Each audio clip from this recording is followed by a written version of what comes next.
Good evening, everyone, and welcome to the Saco City Council for Monday. We do have a workshop. We do have a joint meeting with the school board committee before our official meeting starts.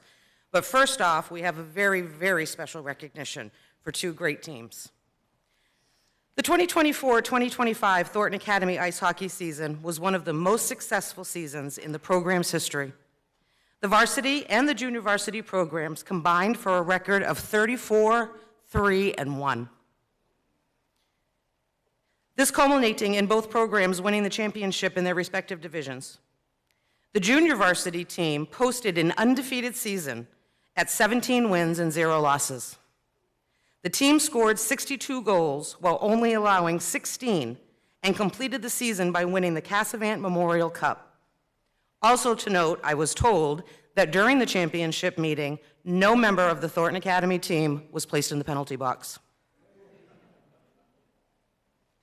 The varsity team ended the regular season at 14-3-1, and they earned the number 3 seed in the Class A state tournament. After wins against number 6 Windham and Westbrook, and defeating the defending state championship number 2 Lewiston, the team beat Kent Hill 3-2 to claim the school's 4th state championship and 2nd in the last 3 years. I would like to make note of the members. On the junior varsity team, we have Kason Latar, Austin Goodman, Ryan Johnson, Ryan Gagnon, Corbin Poussad, Johannes Jarvanpay, excuse my pronunciation on that, Hobie Clare, Andrew Reike, Sawyer Keenan, Aiden Layton, Bryson Dick, Will Tripp, Jacob Boudon, Alfredo Franco, Yoon Kim, Nate Gagnon, Alec Grignac, and Cameron Hewitt. On the varsity team, we had Colton Cross, Austin Goodman, Trent Lasser, Cameron Sear, Ryan Gagnon, Brennan Tabor, Gavin Corson, Kason Latar, Gavin Pellerin, Braden Duane, Owen Dorsey, Jake Skillings, Grady Hershey, Rio Kim, Jake Allaire, Blake Boudette, Corbin Poussad, Nate Gagnon, Riken Corsetti, Dom Martin, Brady Pecora, Aiden Layton, Dalton Cole, and Drew Johnson. I would also like to recognize the junior varsity coaching staff of Joe Ferrante, Cody Doobie, and varsity coaching staff Jamie Gagnon, Sean Picard, Lucas Hubbard, and Robbie Downing for a job well done. I, along with the members of your city council, would like to congratulate all of these players and the coaching staff for their hard work and dedication to the sport. The community is very proud of you.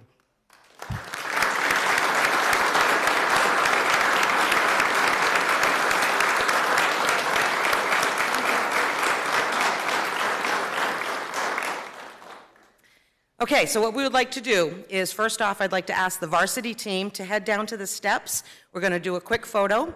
When that is completed, we'll come up and we'll ask the JV team to come down with another photo. So any counselors who would like to join me down on the steps with the teams, please feel free. Take a 5-minute recess before we move on to the workshop on the housing action plan.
All right, thank you, everybody. I appreciate that.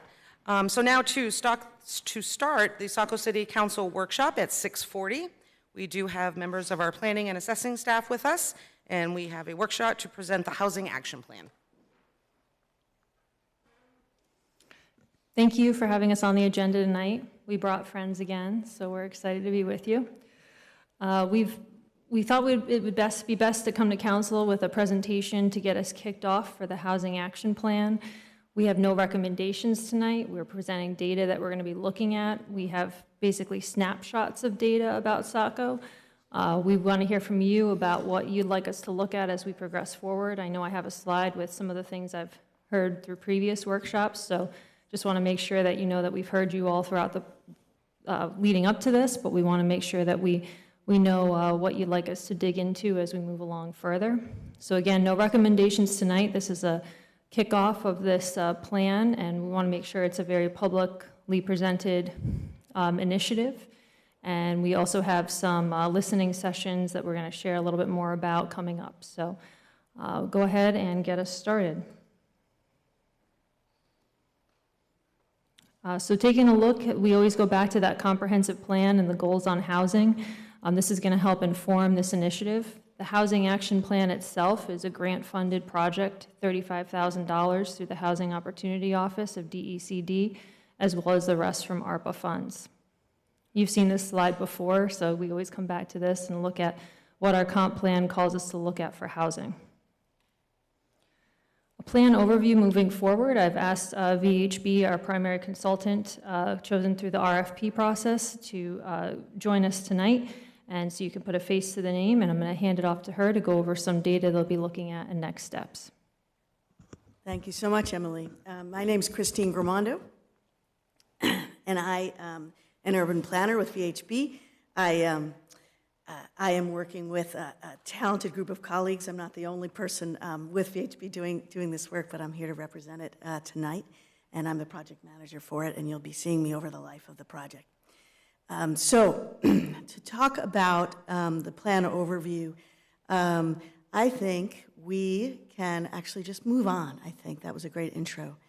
So we're starting off with the schedule. So the Housing Action Plan we kicked off in February, and we anticipate this project taking place just a little bit shy of a year.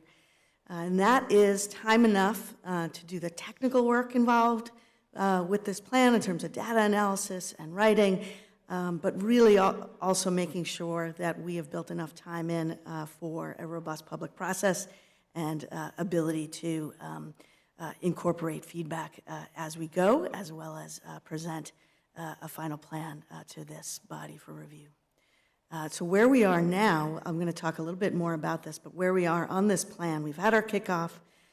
Communication with city staff is ongoing, as well as various engagement activities ongoing throughout the life of the plan. But in terms of the technical work of digging in and starting to do the analysis that will form the basis of everything that will follow, we are in the phase of Task 4, our housing needs assessment.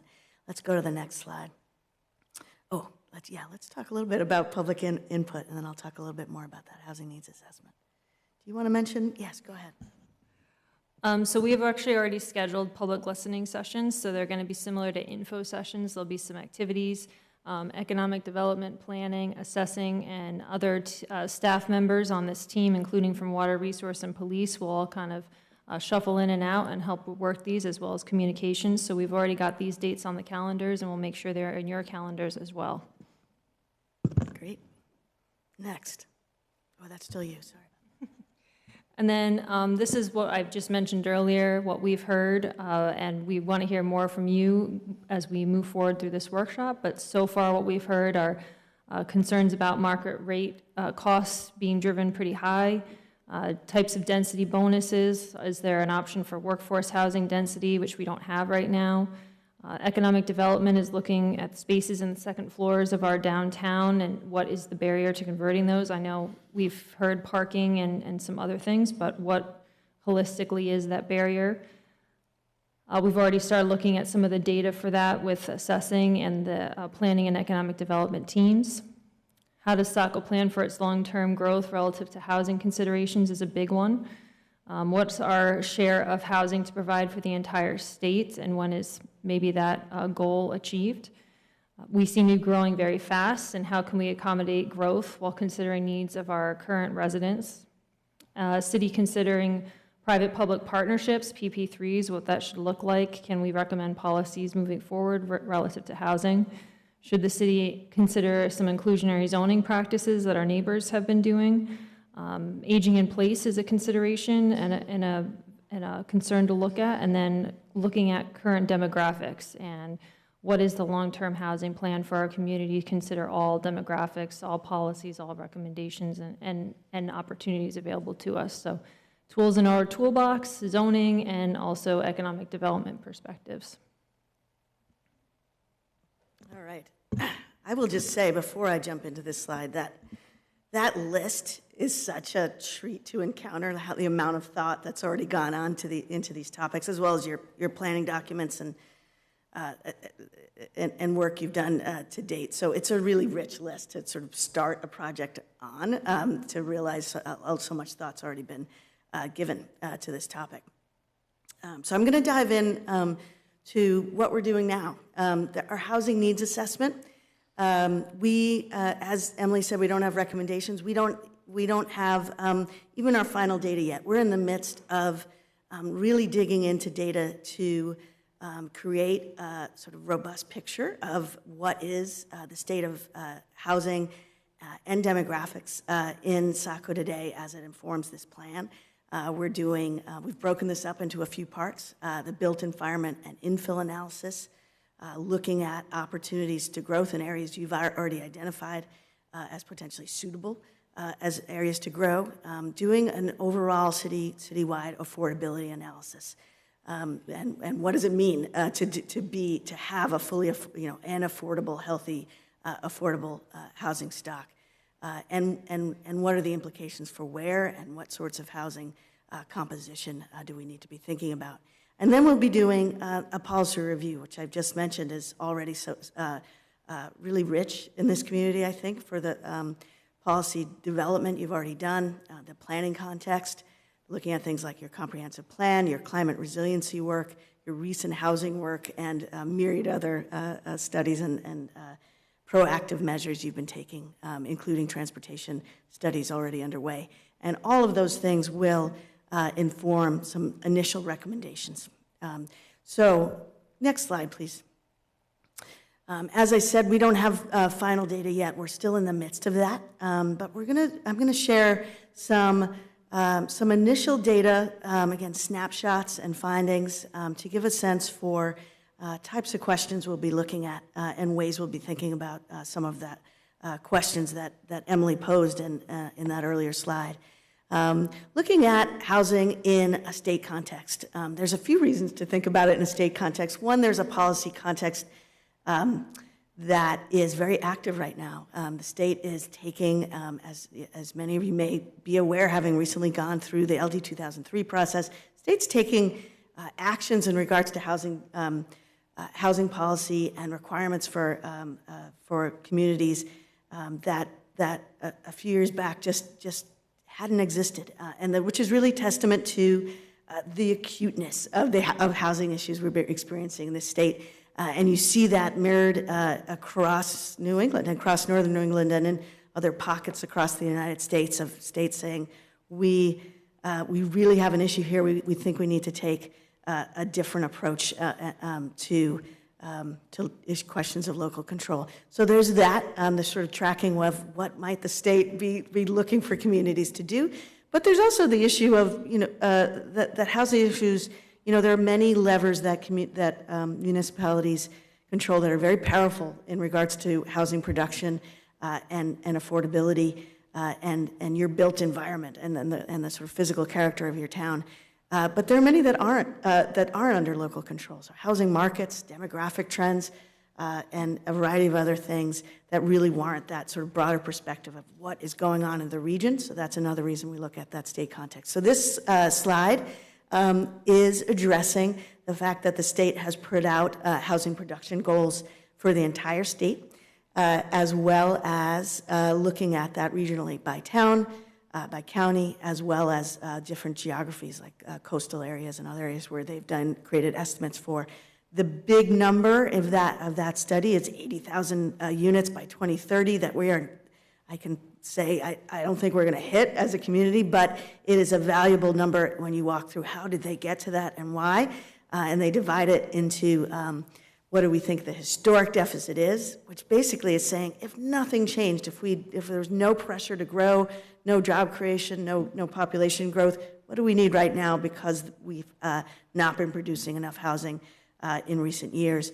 And then looking forward to projections, which really vary across the state as far as what that means regionally, what else do we need? And so here's some county numbers, so digging into that. It's helpful, again, as far as what the state thinks is happening, but also as a paradigm as we start to think about, well, how is this going to be talked about by our neighbors and by our communities that we may be working with, and how does it inform how we might think about what are targets for growth for Saco. Next. Another regional way of framing the question regionally is looking at, and there are many ways we can frame this question regionally, things like building typology. This is just one example. What is the sort of character of Saco's building stock today? And when we think about goals and trends in the region, are we comparing kind of apples to apples in terms of different types of communities and their housing stock? So for instance, Cape Elizabeth's going to have a really different composition of housing.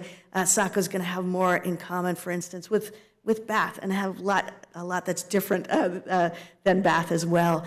But it raises it sort of flags certain things. A community with your composition of single family and multifamily is going to correlate highly with a pretty strong downtown and walkable areas, because that multifamily, because of that density, that often does correlate with walkable areas or potentially more walkable areas. And so that, again, sort of a valuable context to put the community in. Next. Snapshot, housing growth. Emily, would you like to speak to housing growth? Yeah. So we did present this slide a little bit of time ago. I'm going to hand it off to Sean McCarthy here to give us a little update. He's looking at numbers. He won't have final numbers till what, April? Yeah, probably sometime in May-ish, I would guess, once our initial push is done. But right now, based on what we have in the system and then building permits outstanding, I'm expecting like about 123 new dwelling units this coming year. So we're right in line. I don't think anyone doubted that we would build new dwelling units. Also ADUs, I think LD 2003, even though we already had ADUs permitted under our ordinances, I think it sort of put them more on the map. I saw 21 expected for this coming year. So those are definitely becoming more common. And we'll come back to you with those final numbers, but that's a preliminary basis right now. So thank you, Sean.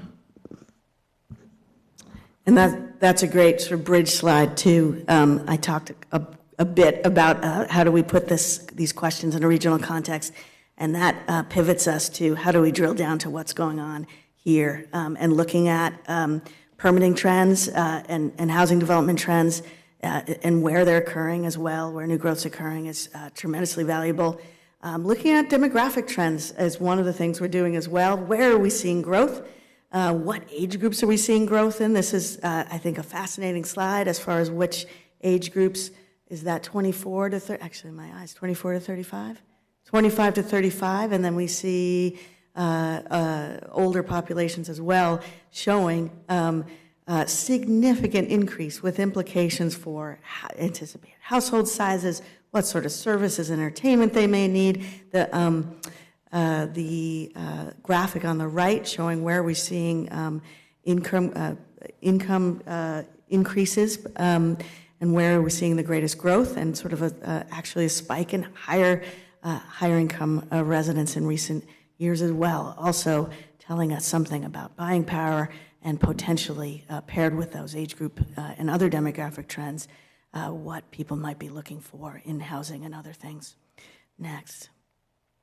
Housing snapshot. So One of the other metrics we'll be looking at, vacancy and seasonal vacancy. I think this tells us not just about seasonality. I put this in the context of York County, but it's also interesting just just as a local question about what are our vacancy rates, what does that mean for availability of housing, what does that mean for seasonal fluxes, and again, availability of your overall housing supply or not for people looking to live here. Go ahead.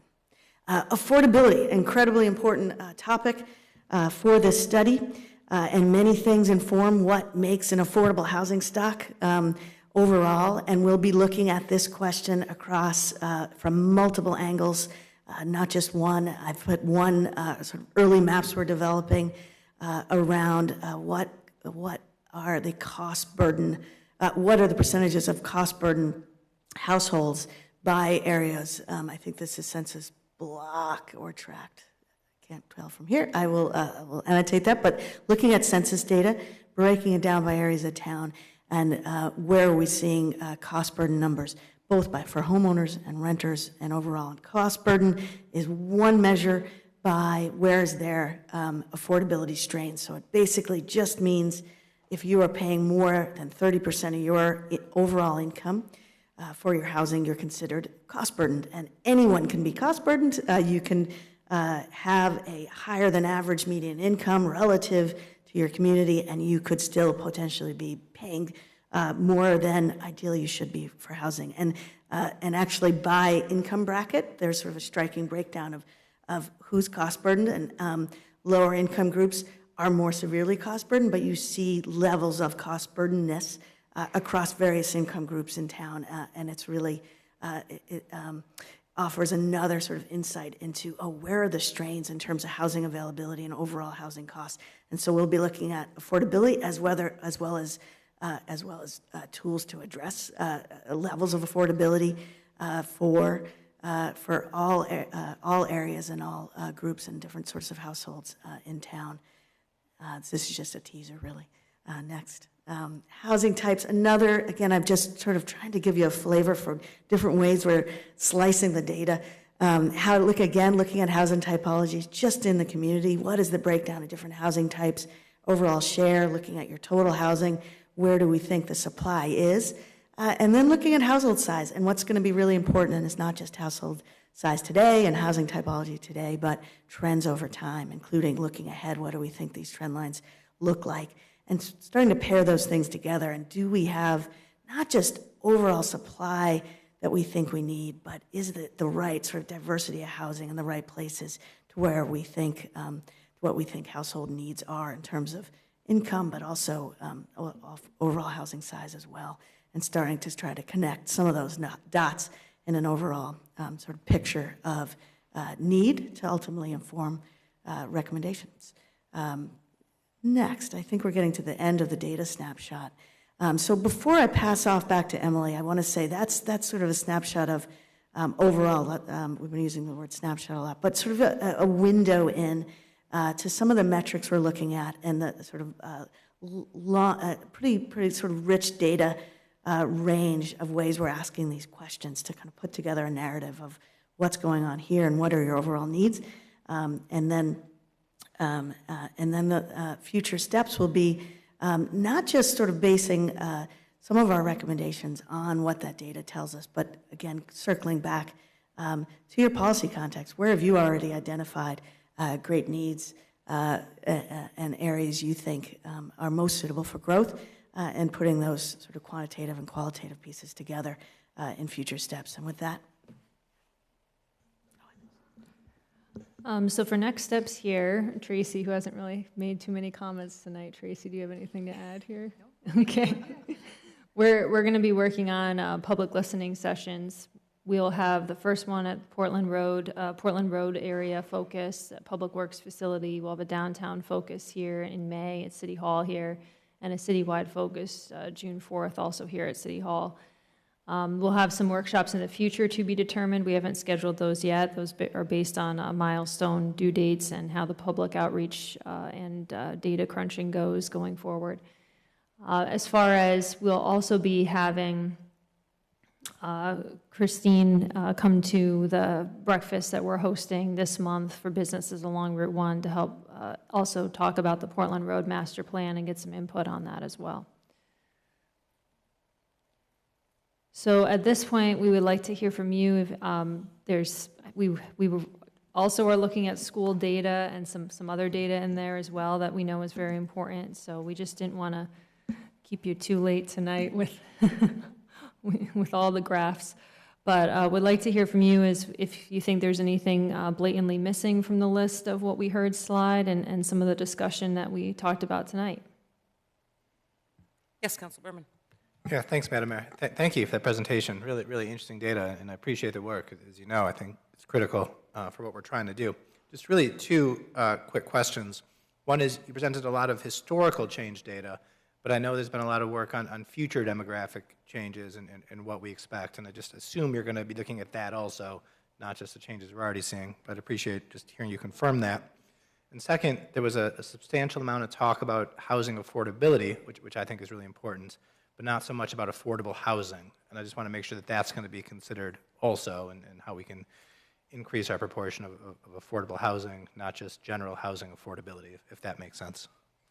Yes, thank you. The study will look at that, and our comp plan calls for a certain percentage of affordable housing of the total housing stock over the 12 years that it's active. So we really have to start making sure we're getting that percentage, as well as we'll be looking at, are there other options for workforce housing, not just affordable housing? Anyone else, questions, comments?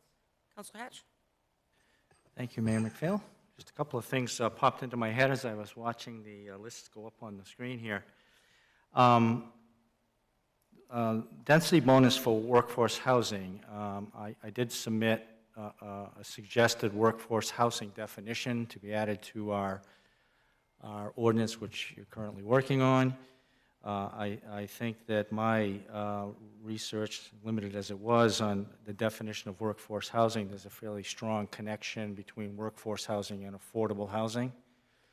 So when I hear density bonuses for workforce housing, intuitively I'm saying if we make those two match up, we already have density bonuses built in to our ordinance by state mandate for affordable housing. So I think tying those together in that density bonus that's already in the ordinance would be a wise step.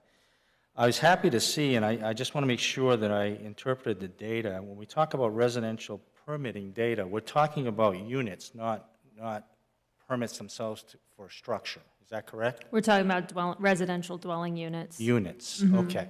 So then that's going to help us, because I think that there's another item on your list that talked about the state housing study, and I've been a pretty vocal, concerned counselor on this issue that we have to figure out what, in my opinion, what Saco's fair share of this 80,000 units is. You made a comment that we weren't sure we're going to hit that target, but I'm going to argue with you. I think Saco, if we get our hands around the number of units that have been approved, and we have a reasonable approach to looking at what is Saco's fair share of that 80,000 units, I think we're spot on. All right, and I think the risk we have is that Saco solves the state's problem itself, and I don't think it's fair to our taxpayers to absorb that burden. So I'm just throwing that out there as we dig into this a little deeper. I think we need to be, that's why this data, it's in the pipeline, is going to be extremely helpful, and the state study are units, so we want to be able to match apples to apples. And I think the comment was more about statewide. We don't think we're gonna make the target of the study. That's because we spoke about that beforehand. So statewide, we don't think the target will be met. What we're gonna do is we're gonna go back into that data that we were showing about York County's share. We're gonna break it down, work with the housing office, see what Saco's share should theoretically be, and see if we agree with that, then bring that forward as part of the housing action plan. Yeah, and that's, I understood that. I guess the risk is if we're going gung-ho on this and we realize that, there are other municipalities in the state of Maine that may not have been given as much attention to this and has made as much progress as we have, it's easy to fall into this trap of solving a larger problem than our taxpayers should. So I just wanted to get that comment. And then I noticed, it was interesting, the reverse trend, negative trends we had, 3 of the categories, age categories, under 17, 18, and I think that, and I'm sure this will be part of the study, but we probably need to address some ways in which we can make that a positive, okay? Because these are people I think we want to encourage to live in the city of Saco, and they can't afford to live here, okay? So maybe that ties into affordability, I don't know, but that really bothered me when I saw that graph with a negative trend, okay? And so I just want to highlight that's on my radar screen, and hope that we can come up with some creative ways to reverse that if we can. Thank you. Thank you. Anyone else? Okay. I just find it interesting, and I know you and I have had this conversation, Emily, with the age demographic, how back in 2020, when we first started the long-range planning committee, looking at the comp plan, all the research at that time, they told us that we were going to be getting the 50+. Now, we are on track with the 65+. Those are our current aging in place residents. But it seems that what was it, the 25 to 30 age group is far exceeding, which we did not anticipate 4 years ago. And we've seen that incline. So for me personally, my mindset of what we're looking at is now changing. We're not really addressing the older age bracket, as housing now needs to kind of be mixed towards the younger, whether they're single family, young families, singles, young couples, to break that out, what are, as the aspects. So I think that, again, for me personally, looking at it, kind of changing what I thought 4 years ago of what we would potentially need to see that trend changing. And that's going to be an important piece if we watch that. That is going to dictate the type of housing, whether it be affordable, regular, family residential, what we are bringing in the areas. So I do appreciate that information, and that is, for me, something that wants to be watched. Hey, anyone else? Okay, great. Thank you so much. Thank you.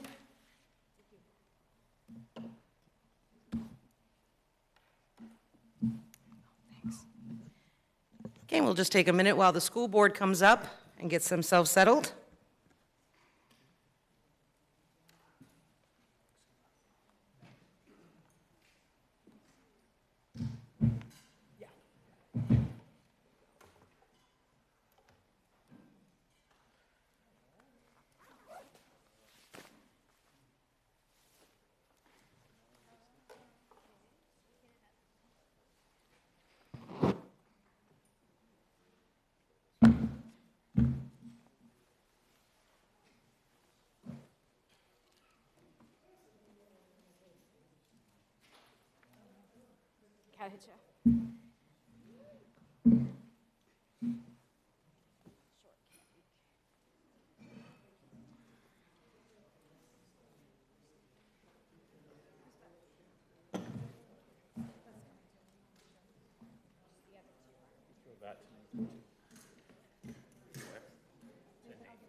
Oh, thank you.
Thank you and welcome, everybody.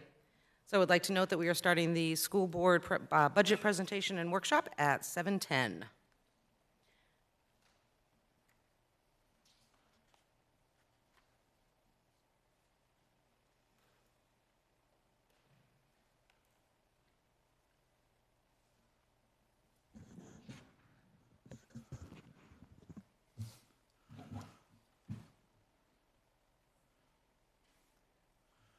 All right, good evening, everybody. Good to see you all. I've handed you 2 documents tonight because if you're anything like me, I still at times like to have something to write on, and I struggle to look at the fine print on the television screens from a little bit ways away, so wanted to make sure that you had paper copies. I want you to kind of know that basically the documents are the same. One is more of a memo format, which is more of your shorthand version of things that you can put around, and one's a little bit designed more for the presentation style. So I'll start working through the presentation document and lead you up to where we are on this date for the FY25 draft budget and how things are going. And so one of the things I kind of want to skip to is, I'll skip to the 3rd page of this, because over the last 4 years, as you've talked about the budget, we've talked really a whole lot about city valuation, because we know that the EPS formula, and we'll walk through that piece of what our funding shows, is made up of 2 different factors: student counts and valuation. I mean, in some ways it's that simple, and I will also highlight in a couple of areas that, if you do have your pen and paper there, that be really important to follow 2 laws, LD 501, okay, and LD 193, which is actually sponsored by Marshall. And there are 2 laws that would impact the funding formula by weights on page 2, and I'll get to those, but that would have a great deal of impact for additional funding for our community. When you look at the city of Saco, we've had great valuation increase. But surprisingly, one of the things that's interesting about Saco is that the valuation increase here hasn't eclipsed the state average. And so we've held just under the state average over the last couple of years.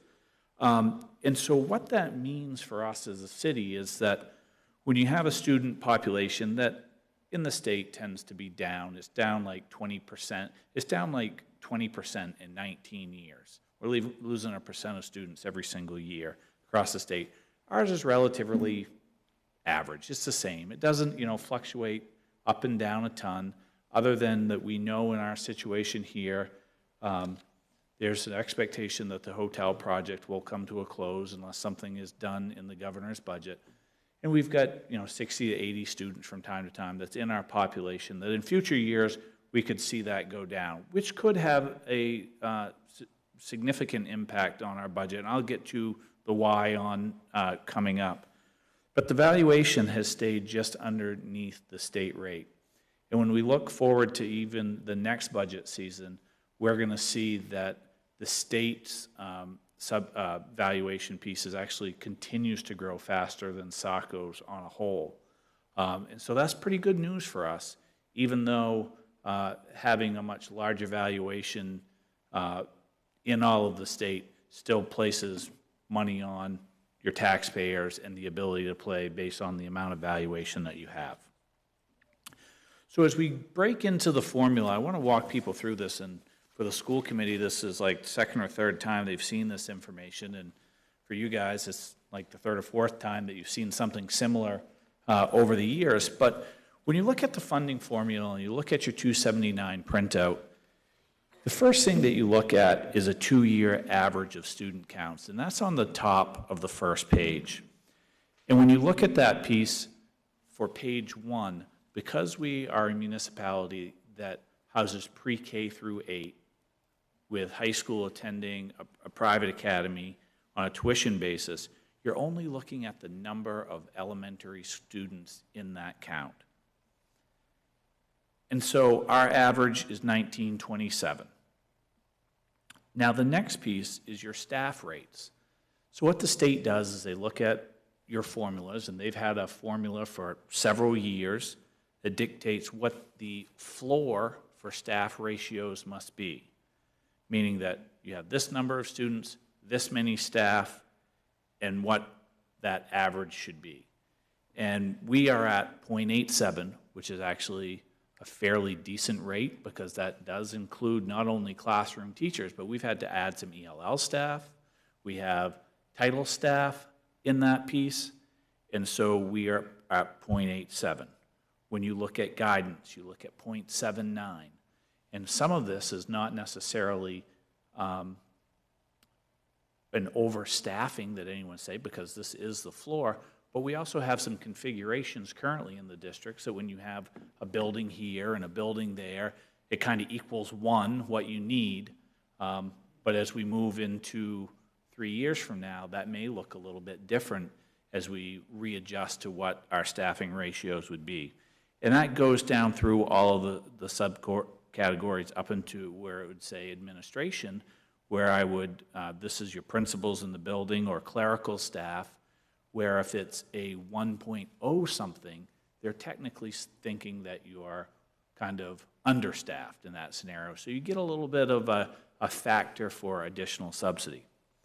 On the first page, what you're hoping for as a superintendent is a number that is as high as it can be for an elementary kind of cost per student, because that's what drives the rest of the formula. So all the numbers on the first page, you're trying to build a number higher, which generates additional subsidy for you. Now on the second page, this is where your subsidizable students come in. This includes all resident students that now attend your system pre-K through 12. And on this page is where additional weighted counts come in for things like free and reduced lunch, or you're economically disadvantaged. And last year when we were sitting around this table, we were talking about how 1 in 4 students in the city of Saco were economically disadvantaged, and now that number based off the percentage is 1 in 3 students. And so you can see that our population and the economy and all of those things is a challenge. What you can see in the second red box where it says weighted counts, this is a major component of LD 501. The state gives an additional 0.15 weight for every student who is living economically disadvantaged, approximately around $1,200 depending on your state share for education. What we would contend, and working with the legislation on this, and the bill has gone through public hearing at the state and will be going to workshop, is that during COVID, the education commissioner had the ability to, because it was emergency, make some changes to economically disadvantaged weight, and it changed to 0.2, which, you know, brings you additional funds. And we would argue, and what part of our bill is that we're asking for 0.25, because if you look nationwide, even a quarter more subsidy per student who's economically disadvantaged is still lagging behind many states. And so I think we have a strong belief is that there needs to be extra funding for kids who are disadvantaged, and we need to do more within the school system with that.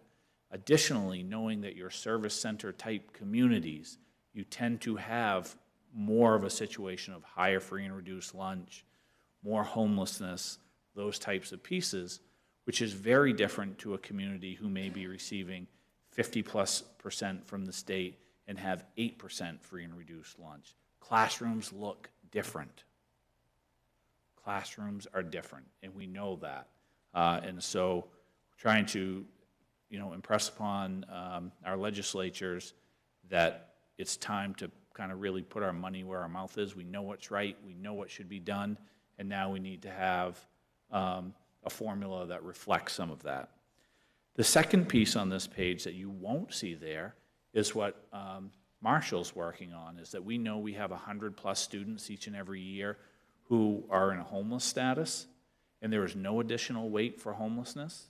And so we're asking for a half a weight for homeless students, very similar to the half a weight that we receive for ELL students, because we know that many of the social complicating factors with that and the transportation costs that get passed on to school on top of the challenges within the classroom, sometimes looking for housing navigation, or if it's even hotels on the weekend, there's a lot difference. And I think feeling that those two areas pretty much affect the entire state of Maine, yet service center communities and greater populations see more of that.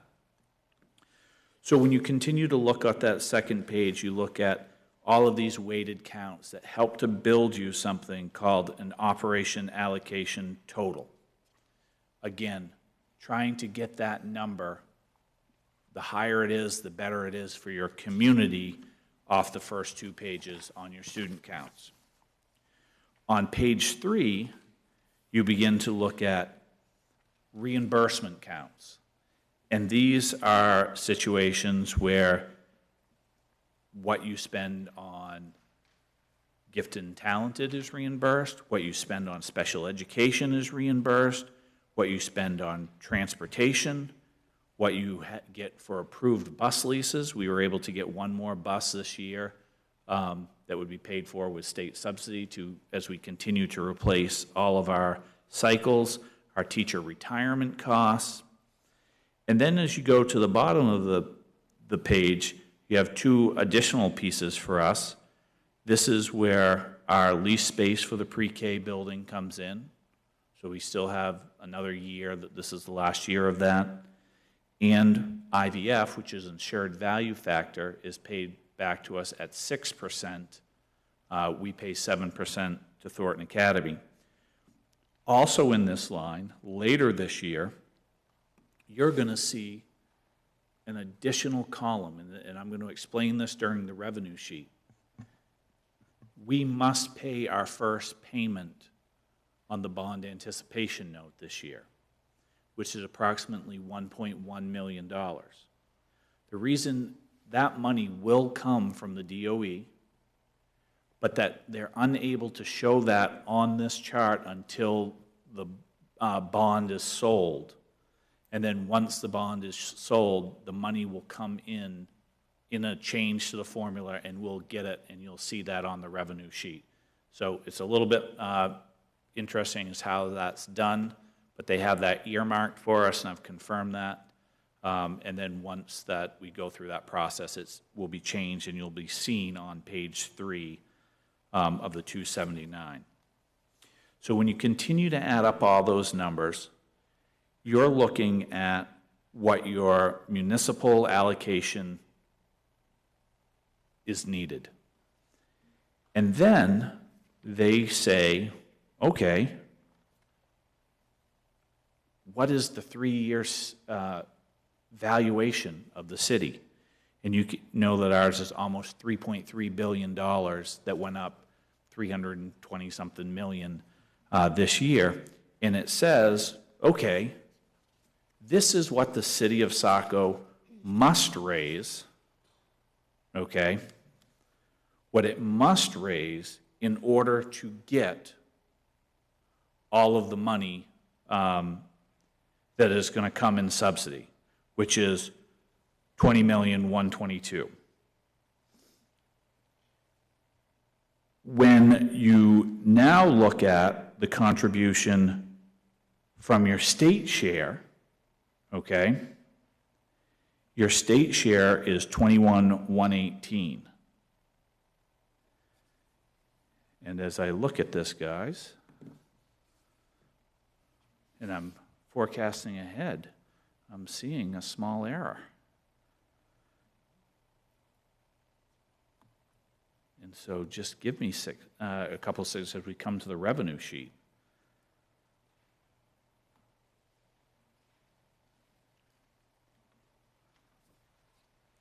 It's not going to change things. It's not going to change things drastically. It's just going to put it in a different column.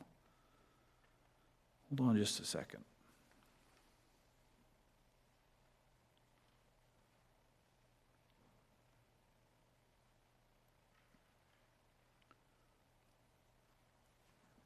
I'll explain what's going to be the difference here. It's just going to shift a number from one line to the other. It's not going to affect the tax piece. So when you look at this piece and you look at subsidy, we come back to our last page of the 279, and you look at a situation where, as being part of a regional service center with shared services, you receive another $136,000 in educational service center subsidy.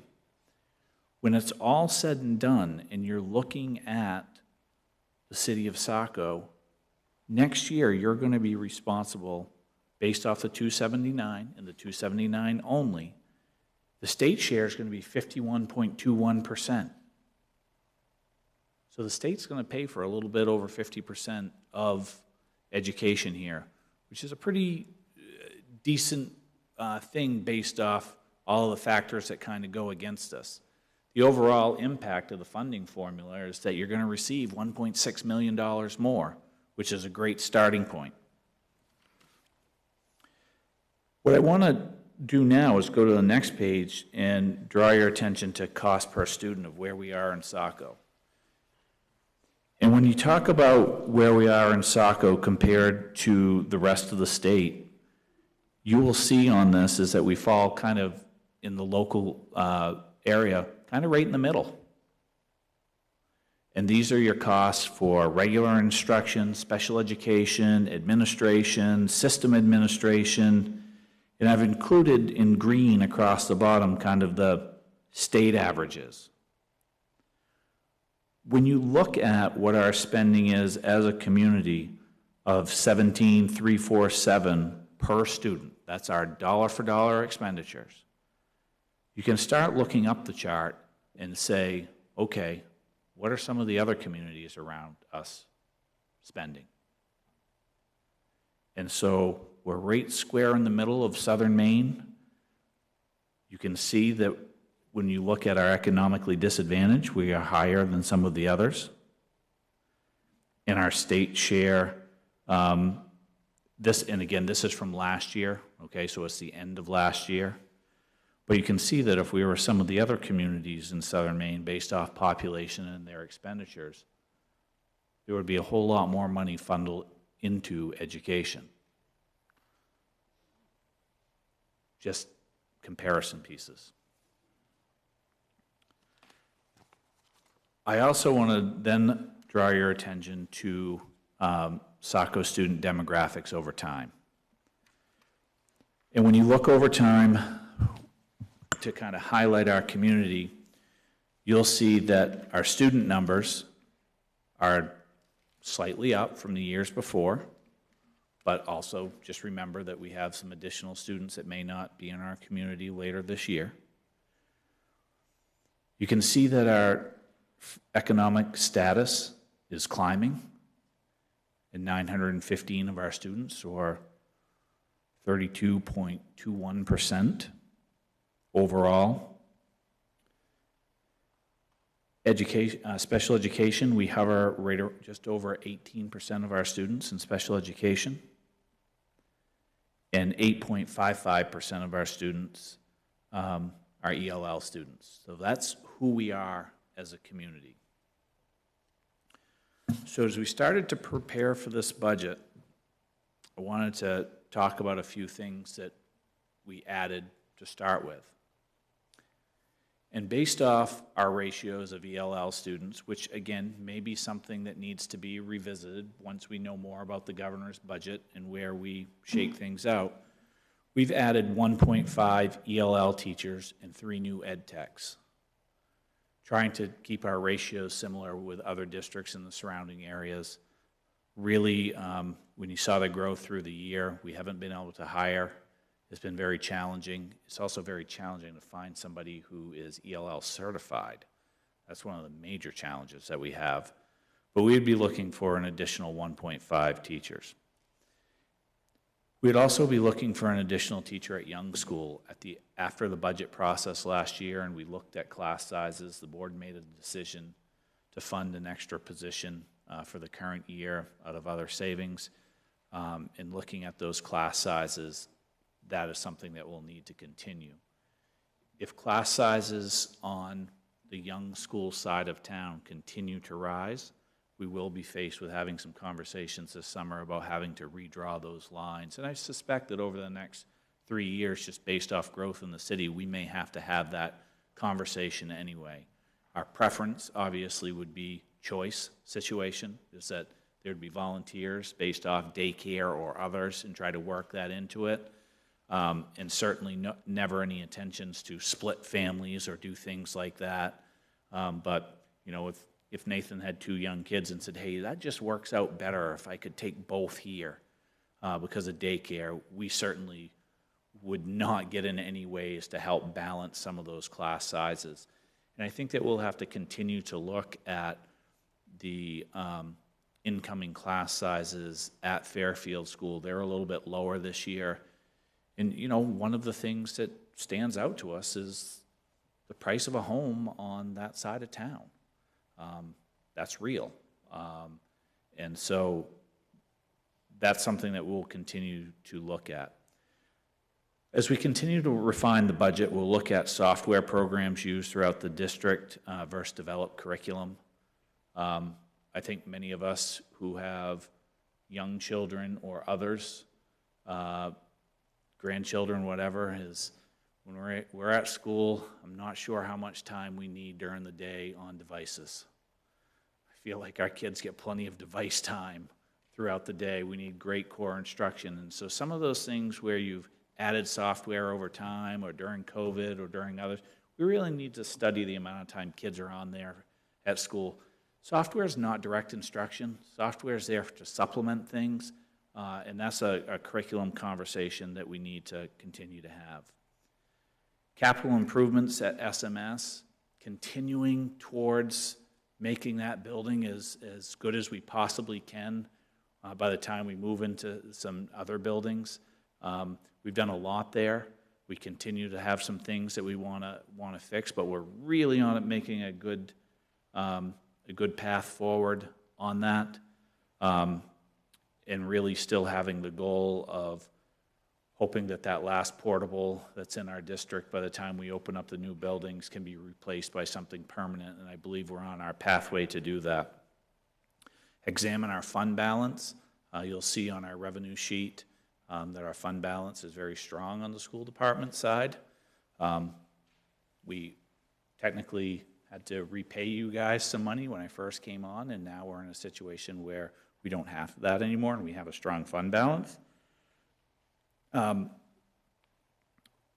Worried about the continued state of out-of-district placements that's needed for kids behaviorally. That's a challenge. There are certainly some rising costs, and we know that mental health is a challenge for our students, but our ability to program effectively for all of the kids in the district does come at a challenging situation for us because of the needs, and those costs are just going up so much. We always want to continue to look at energy and fuel costs. I think one of the challenges is that you can only bid so low, and to do a lot of work that would change what we are in the current buildings probably doesn't make a lot of sense as far as repayment in the short amount of time that we have left. Making sure we have equitable staffing ratios across the district. It's a little bit easier at our elementary schools than it is at Burns.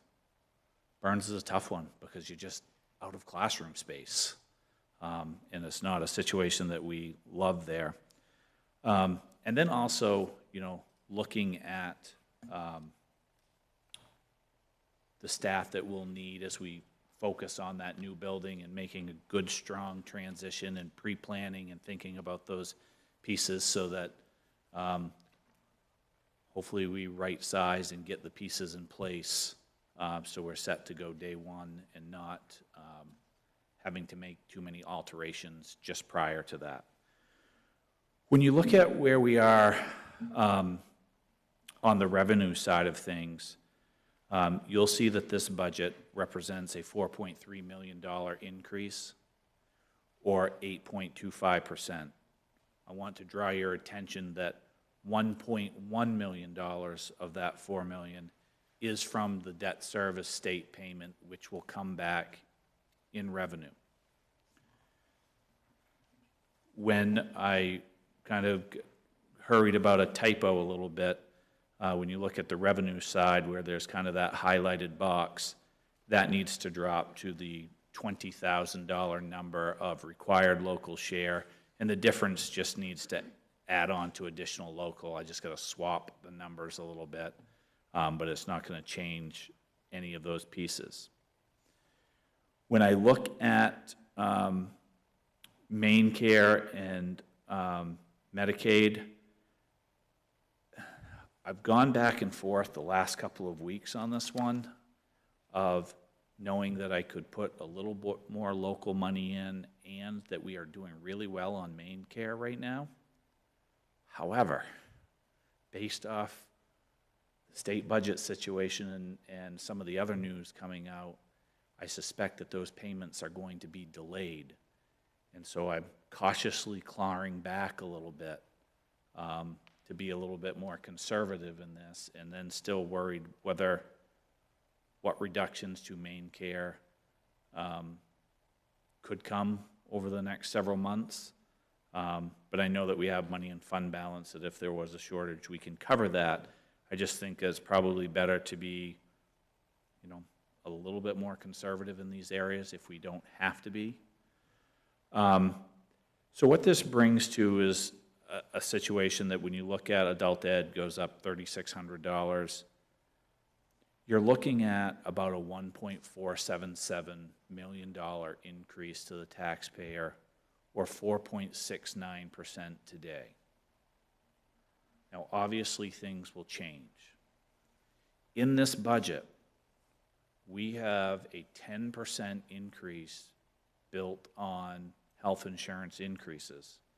And I know a couple of you were at the school committee presentation last week, where the first time in my career, we received a letter prior to the release of any rates from the Maine Benefits Trust that said, our increase is like 17%, and typically we have money that comes back to us to buy down the increase, and that they don't have that this year, so they're unsure what they're going to do.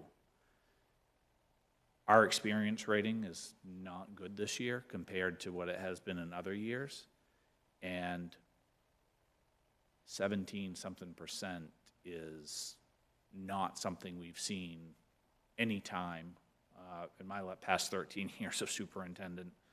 10 was always the upper side of things, and that's what we planned for. If for some reason we were over the 10% mark, we'd be adding approximately $40,000 per percent. So that adds up pretty quickly. When I look at where our increases are in this budget, and I've highlighted those for you on kind of the next to the last page, it's really pretty simple. 9 through 12 tuition, $1.285 million. Salaries in the positions, $1.359. Health insurance, $236. Now that number is low compared to what you would think when I say that 40% is 1%. Last summer, because of the new employees, we had a lot of changes in the health insurance amount, so it's actually, this year we're spending less than because of retirees and some personal changes.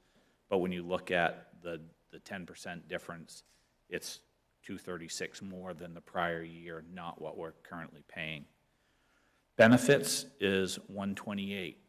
Now, the other night at the school committee meeting, we did vote to go with the paid family medical leave with a private carrier instead of the main policy. So we'll be able to go back by the next time that we're here and remove that 0.5% from our budget until next year. That's like $100,000 that we'll be able to take out of this budget. You can see that the school construction, and then you can look at special education costs, just 8 through 22. There's a law that requires us to program for students up to 22 who are eligible. And we actually had a couple of students that have moved into the community that we're responsible for, and that's kind of just our estimated total right now based off their current needs. And so that takes us to the $4.3 million. I found this budget has really played out interesting this year for all of the communities because of the way the state funding formula is laid out. I represent 3 different communities that are in 3 very, very different places based off funding formula, with you guys kind of sitting right in the middle of that, which, you know, overall, when you think about the increase, if you take away the debt service out of that, which is just kind of a in and out, you know, you're looking at 6% increase on expenditures if things stays. And, you know, while I don't love that number, when I look at the grand scheme of things of what everything is costing, and I say 6% based off some of the things, that's not the worst in the world.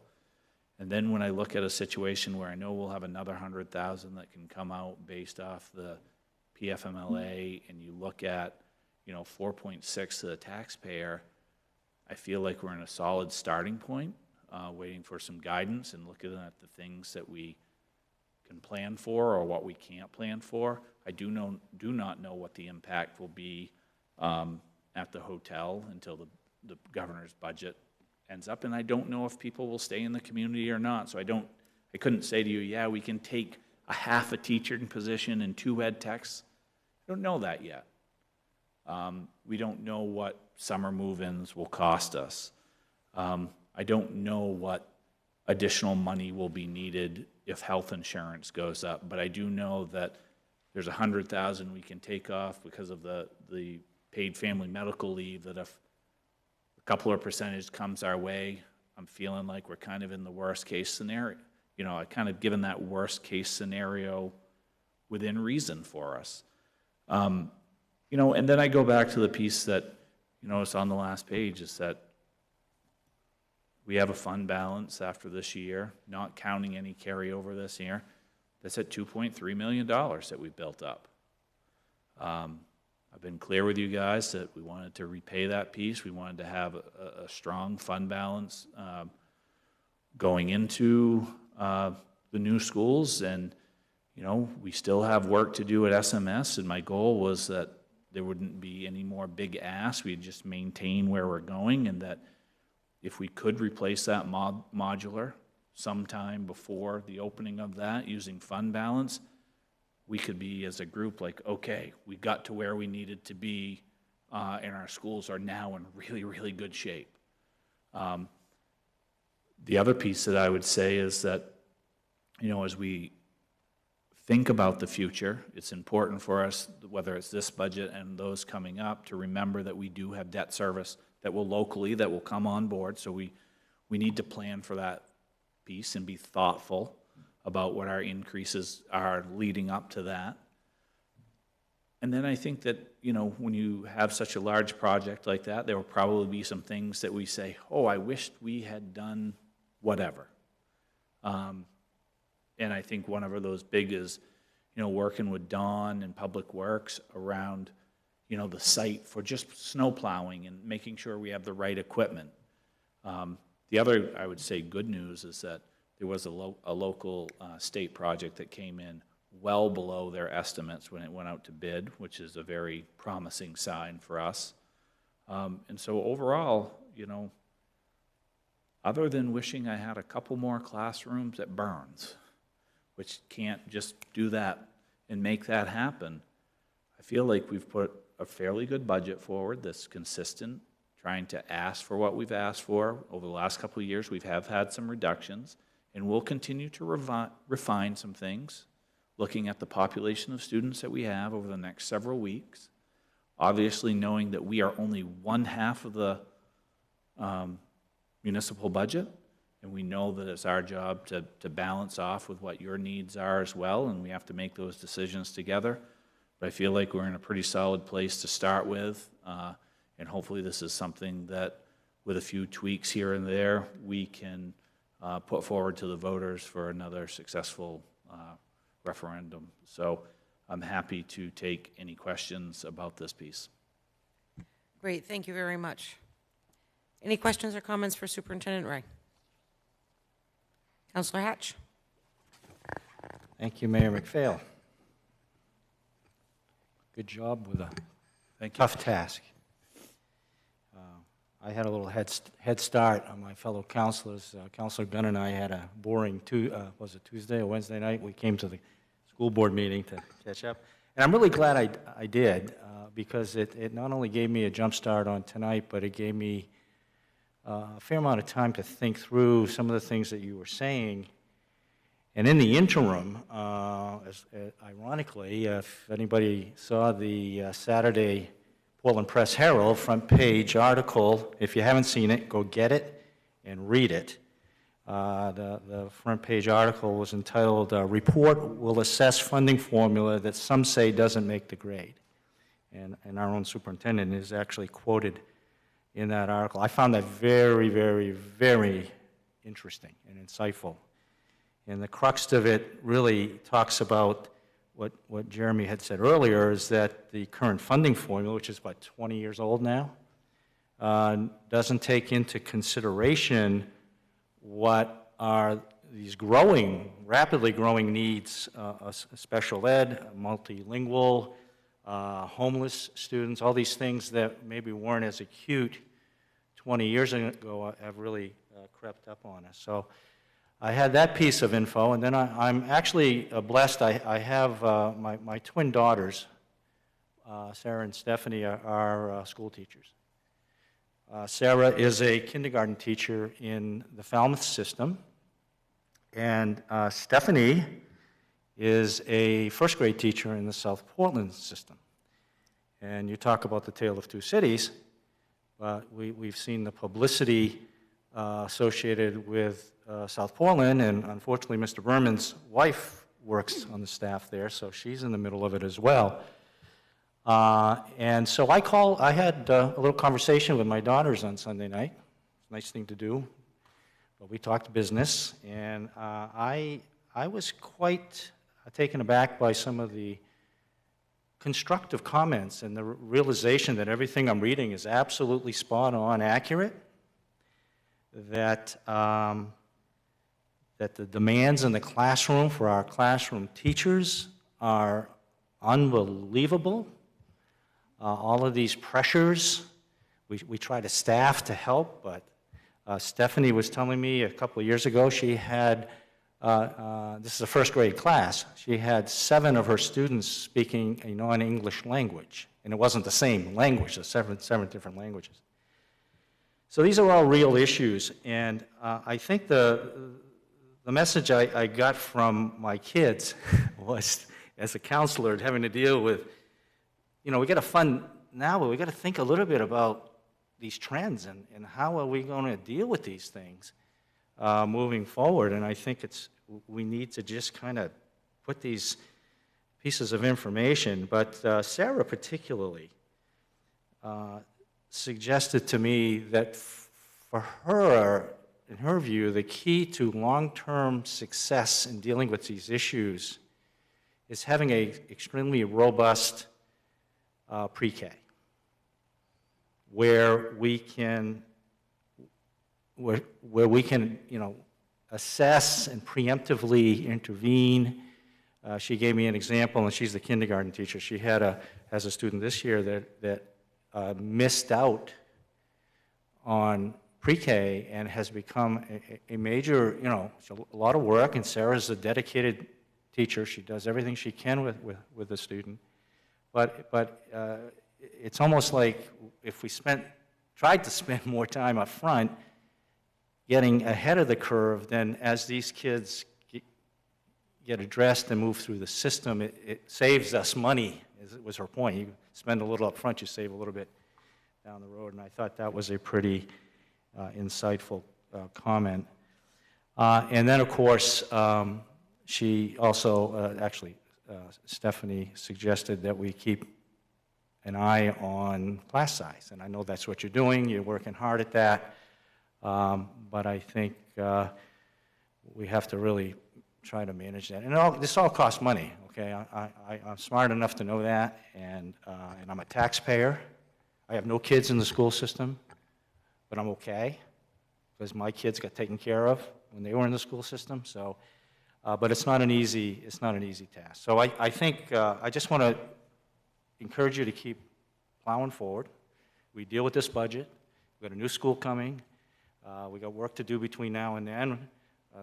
Whoever's sitting on the council in future years, I hope will take into consideration some of these evolving, I call them academic and socioeconomic issues that are infiltrating our classrooms. So thank you for indulging me. Thank you. Councilor Berman?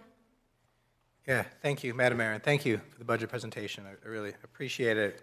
I do have a couple of questions for you. One of them comes from your list of budget adjustments and considerations, and you talk about a continued increase in out-of-district placement costs and seeking alternative programming. I'm wondering if you can tell us a little bit more about that. And is most of that occurring in the K-8 schools? Is most of that in high school students? And what are some of our options for addressing that? So it's a little bit of both levels. A lot of behavioral mental health needs is one of the bigger challenges that we face. I think long-term, we have to be able to think about a more regionalized approach to programming. However, we know every parent wants their child to attend the school that they live by. I get that piece. I think the other piece sometimes, Mike, is that when we look at some of the needs and/or behaviors and our ability to hire staff, that also falls into a decision-making piece. We tend to operate anywhere from 8 to 12 ed techs down throughout the district all the time.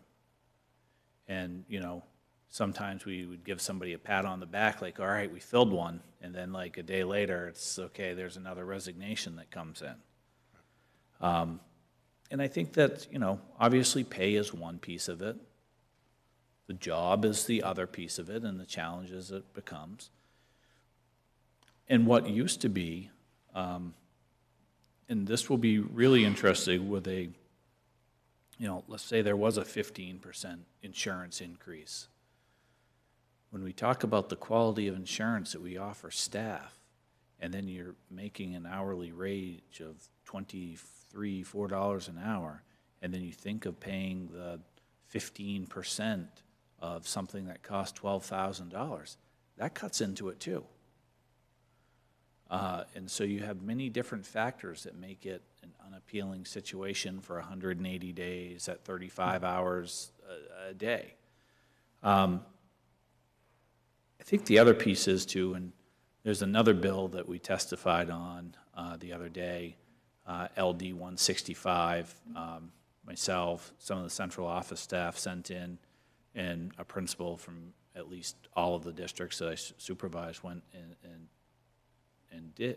testified for, is that our principals with all of these behaviors and things, there are a lot of things, whether it be from special education to regular ed, is that there are laws that get in our way from running schools. Not being able to suspend a kid for school under 5th grade. That's a tough one. And we spoke about that the other day, is that, you know, if we're both parents, and Kevin's one of the, you know, our son, and Sarah's is my daughter, and he punches her, or whatever. As the principal, there's not a lot that we're allowed to do in a school. And so I think you take those pieces, plus some of the severe mental challenges, and we have trouble staffing all of this, and we have less confidence in our administration and less confidence in our quality teachers that builds around these pieces, and so sometimes parents are looking for other things. And everybody goes to school as a staff member trying to do the best that they can that day, every one of them. And sometimes there are situations that get in our way that require us to look for other alternatives as we juggle personalities, students, concerns, feelings, this, that, and the other thing. The other piece that I would say on the other out-of-district placement is that sometimes you have students who move in that already have that on their IEP. And that's very challenging for a district to take that away, especially if a child's being successful. One of the things that, if you look at a couple of the small districts around us, when you have challenges hiring staff that are certified or the volume to build a quality program, that creates a challenge for those districts. So sometimes it's like, well, I can't hire anybody. I don't have enough of a student count to build a quality program, so they search for an out-of-district placement, and then students are transient and move in. That adds to it as well. Yeah, thank you. One more question, if I might, Madam Mayor. Thank you. The other piece I'm looking at, but I'm just curious if you can give us an update. And I notice the tuition paid to Thornton Academy is set to raise at 9.57%, which is in line, maybe a little bit higher than some of the other schools. But last I knew, we started this year without a signed long-term contract. Correct. Is that where we still are? How certain are we about that tuition, and where are we in that contract process? So we still do not have a signed contract. We have a 2-year extension, and we'll be going back to the drawing board on that piece. That amount of money is based off 900 and, I'm going to say 10 students or 20 students, right off the top of my head. Sure. 920, because there's 30 more this year, is what our actual enrollment is. With the news that the hotel was closing, I kind of figured it was safe to keep it at that same number for that. But MAT went up about 6%, which is your cost, so you're 14-something per student. We pay a 7% IVF, which is close to another $1,000. And then I have another 6% for an increase next year, and that number's set by the state. So, off the top of your head, you're almost 16,000, 15,800, 16,000 for regular ed tuition plus special ed tuition, ELL, those other pieces. Thank you, and I apologize if I get any of these terms wrong, but I think we were paying the MAT rate, and that's part of the contract negotiations, as well as the IVF rate. Are those set for next year? Those are for next year. Based on the 2-year extension? Yes. That's great. Thank you. Thank you. Anyone else? School Board Member Roach, and then Councilor Johnston. I just wanted to add, earlier when Jeremy talked about spending and we were coming in at 6% increase, ideally with Thornton Academy, we'd like to have the bumper rail of if we have an increase, TA should be within that range. And this year, it sounds like we're almost right at it. Matt was 6%, we're at 6%. Maybe accidentally, maybe not, but that's where we'd like to be outside the other 3% for the student count increase. So that would be our goal in getting, well, partly our goal in a fair contract for both sides. Councilor Johnston. Thank you. I don't really have much to add. I sat down this afternoon and went through this information that was on the school board, preparing for tonight, and per usual, Mr. Ray, you have answered all the questions I had written out. So Mind reader, right? or you know me well. All right, one or the other. But I just wanted to thank you for, what is this, 3 or 4 years now? Just a clear, consistent approach to how we're doing budgeting now. It's coming from past experiences. I greatly appreciate it, so thank you. Thank you. Any other members of the council? Counselor Hewitt? Thank you. First, I want to commend you on your class sizes. That was fantastic. As somebody who's worked in the schools, I'm really grateful that we're able to keep them that low.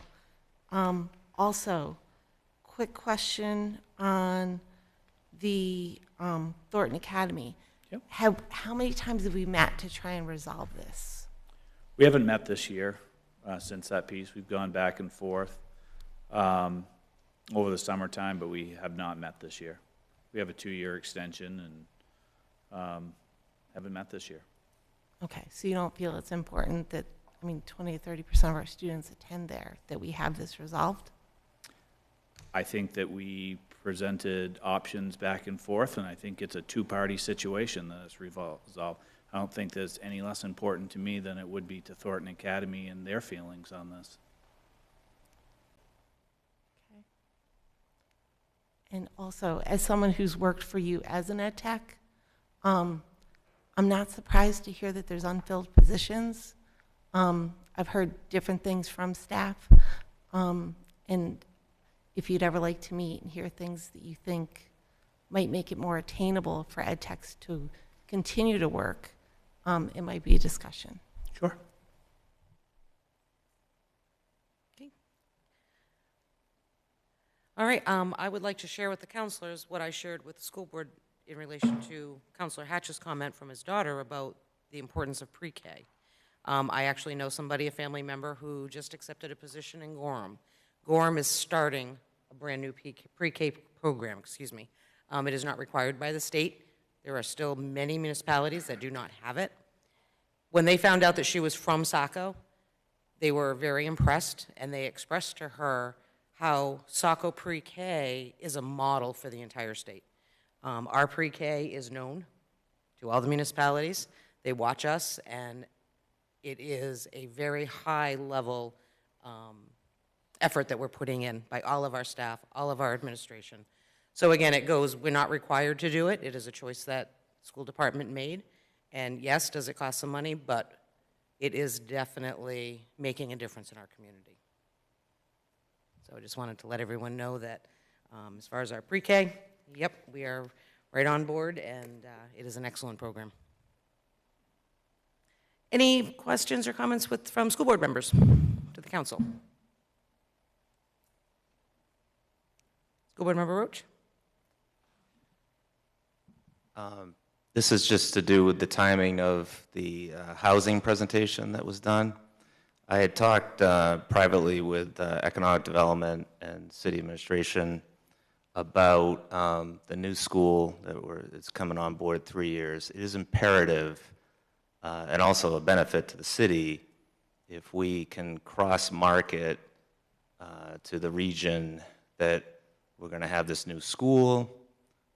We have Thornton Academy. We even have, a growing college next door at UNE, pre-K, middle school, everything. It is imperative to promote that as us for our economic well-being, our taxpayer well-being, invite businesses in. But it all comes to a halt if there's nowhere to move here, all right?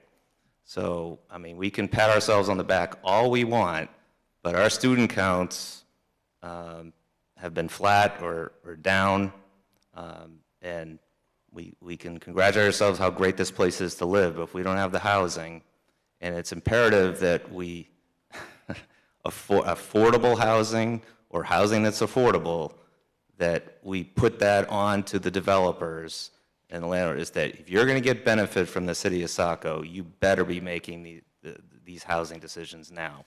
And we just have to be coordinated. Good first step on the workshop. And I have my vote of where housing can go to certain city friendlies out at Cascade, but or Portland Road or whatever. But wherever it goes, we need to start as a whole team now, because 3 years will fly by, as we all know. Thanks. Thank you. Anyone else? Madam Mayor? Yes. Just a quick update on the school piece while we're sitting here. Yes, please. The property has been cut. which is pretty exciting. So we're hoping that within the next 2 to 3 weeks, the wood is actually off the ground. And then from that point, we'll get a chance to organize an afternoon. Might be relatively on short notice because we need dry, good weather to go out there. But it's, we were out there a couple of times last week, and it's absolutely amazing how you're tucked in the woods along Route 1, and it's really something to see. So within, the next month, we're hoping to have kind of a community visit for people to get out to be at least put their eyes on it. Be exciting. Thank you. Any questions or comments for Superintendent Ray? School Board Member Johnston? Thank you. I just want to say that I was very fortunate to go out there last week. And it is an amazing experience to see something that we've all tried to visualize in the past and spent a lot of effort and energy on, starting visually to come together. And Sarah, I think you went out there too at some point. So it's really exciting, and I think that when all of us get to go out there again, everyone will be happy and excited about what they see. Thank you. Thank you.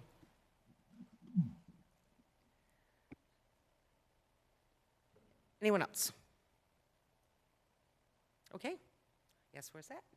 Thank you very much. Appreciate the presentation.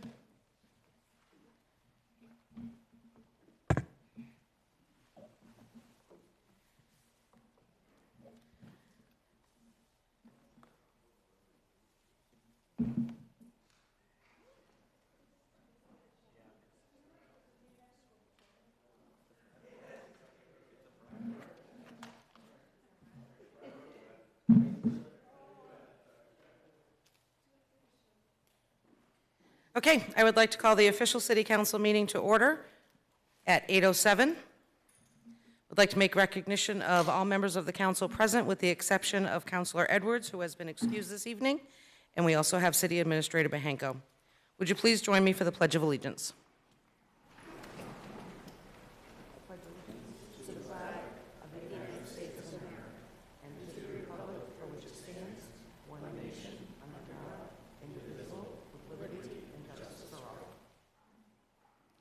Thank you, everyone. That now takes us to item number 4. There is no general this evening. Item number 5, committee correspondence to council. Any councilors wishing to speak? Councilor Berman? Yeah, thank you, Madam Mayor. I'd like to report on the 6th Annual Saco Bay Symposium, which occurred today in City Hall. And I apologize, I left my actual written notes in my office, so these are reconstructed from memory when I sat down here. So if I get something wrong, perhaps somebody in the public will come and correct me. But the symposium brought together our federal delegation, representatives from the state, the governor's office, DEP, and elsewhere, our local state representatives and senators, as well as city officials and county officials. So all levels of government were represented. And if I were to say there was a theme, I would say the theme was good news this year. We got really lucky with the winter storms. There was less erosion than we might have expected along our coast, less than the state average, and there in fact was some regrowth in the last few months. So it was a really lucky winter. The Army Corps was there, Jen Thalhauser, our project manager, and she reported. They are on schedule. They expect to meet their next benchmark, which I think is their 65 complete planning, by next week. That process is continuing, and they have the funding in place to get through the planning phase of the project.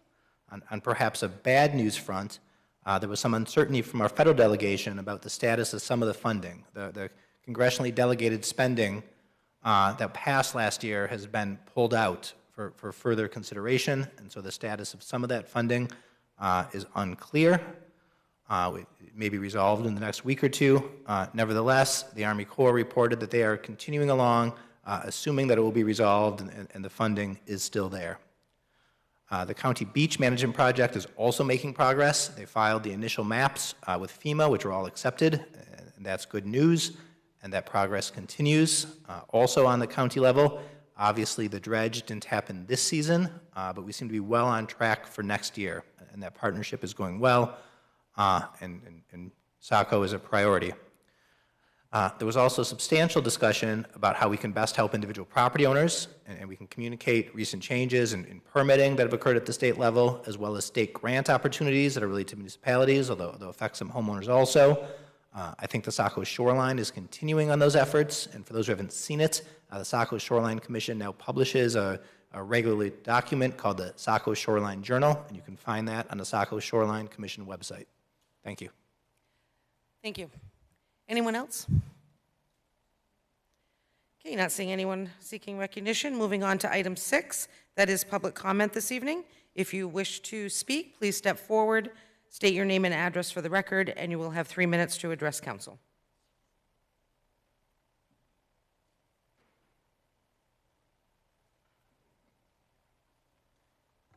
Hi, Kevin Roach, 18 Vines Road.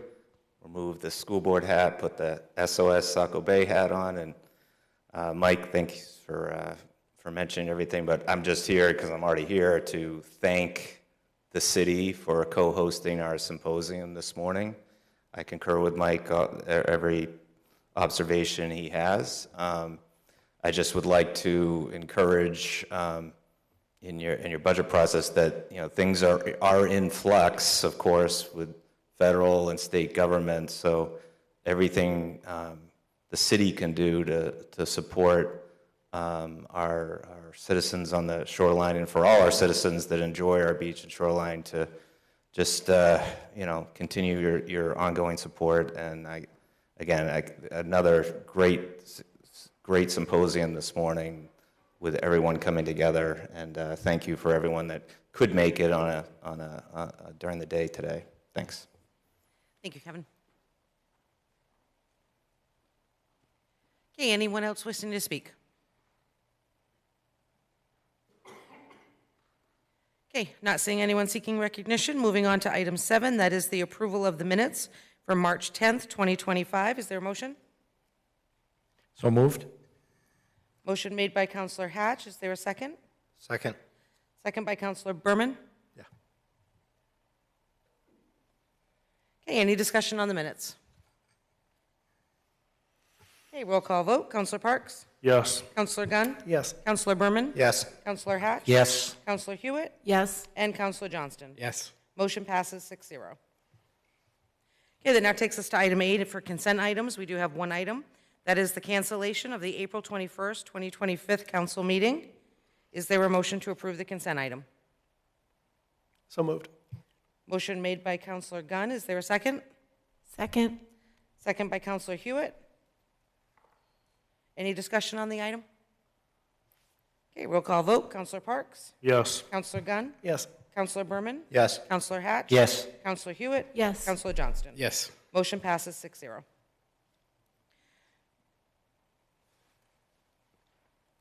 Okay, now takes us to item 9, and that is an action item this evening. We do have two.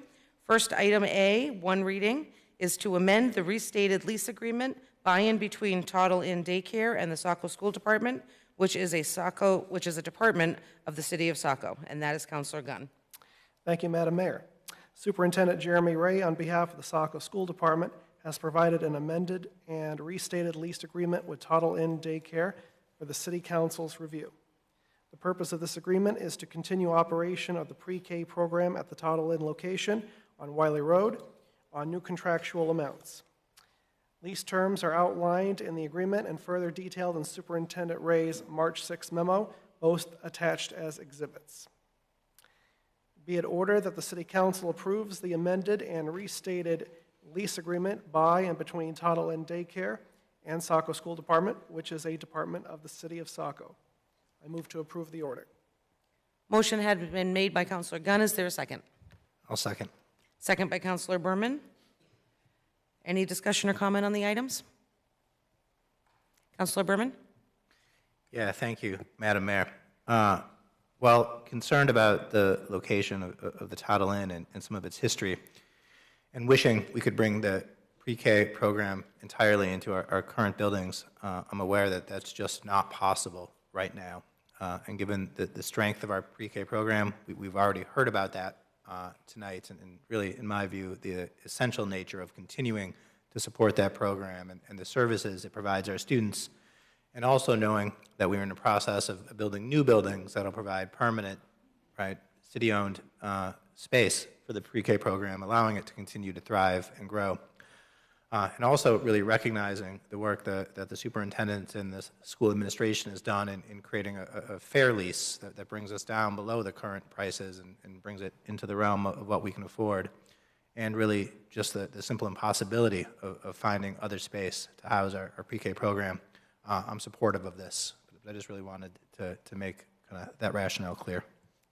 Thank you. Anyone else? Councilor Johnston? Thank you. Yeah, I think, as Councilor Berman stated, 5-6 years ago, there was quite a bit of controversy surrounding this topic, not necessarily pre-K, but certainly the Toddle-In lease. I had strong feelings about it, more so with the process involved. I think most people that were involved would recognize that the superintendent at the time didn't use a transparent process, agreed to a lease without even communicating with the city council that had exorbitant rates. There was zoning violations. Honestly, as a parent with a child at pre-K age at that time, it was pure chaos. But I recognize that that is the past. And as I stated previously tonight, our current superintendent, I'm very pleased with and impressed with. And while I was taken aback that we were going to continue this, as like counselors and the school board know, thinking about it, walking away from that meeting and thinking about it, I recognized that certainly with the reduction in the rates, this was a lot more palatable. And again, recognizing that 3 years, we're hopefully going to have a long-term solution. It's the right thing to do. So again, I appreciate Mr. Ray and your staff's efforts, because I'm sure it was an effort involved to bring this to the table for us. So thank you. Thank you. Anyone else? Councilor Hewitt? Will the dates of the lease line up with the new school build? Superintendent Ray, would you like to, or just yes? Okay. There's also 3-month incremental. Yeah. If it doesn't. Okay, anyone else? Councilor Gunn? Thank you, Madam Mayor. I did want to compliment the school department and the superintendent for these new lease terms, and for that matter, be on the record my appreciation for Toddle-In for agreeing with them, because obviously there was a lot of heat in the last couple of years, and they say time heals all wounds, and I can tell from comments been made recently. It's they're not completely healed though, but they're not as, just shall we say, as open as they used to be.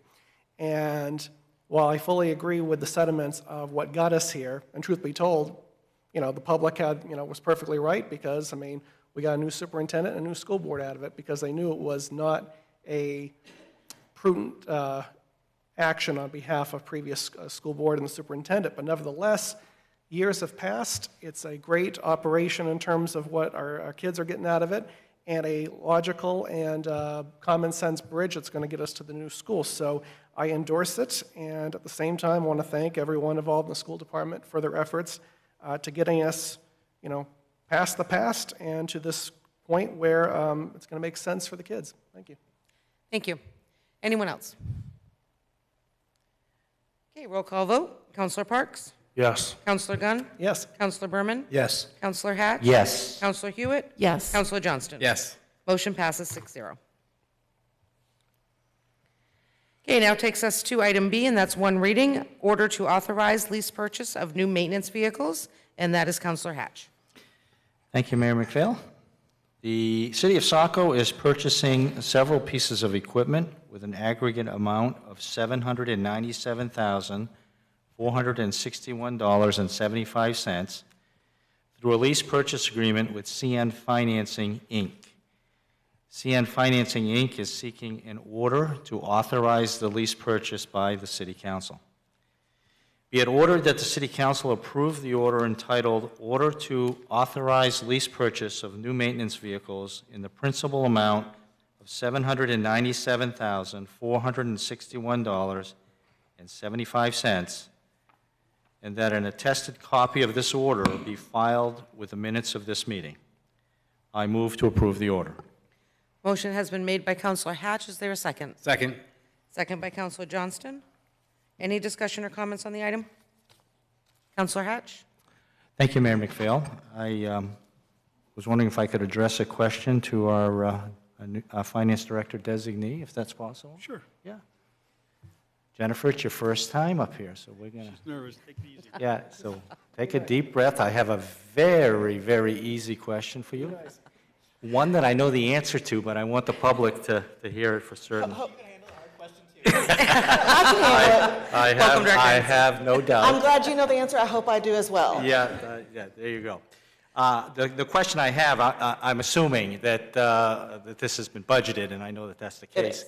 Yeah, and so I want the public to know that this is not an allocation. This is a pre-approved budget item, and so that's my big question for you. So thank you for confirming that with me. These were all in the pre-approved budget items from 2025. Perfect. And for the public, I think that's important for them to know.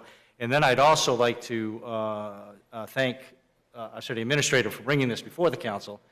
It's an extra step, but I think it's a good step to take every time, a lease is a contract and the council needs to be informed.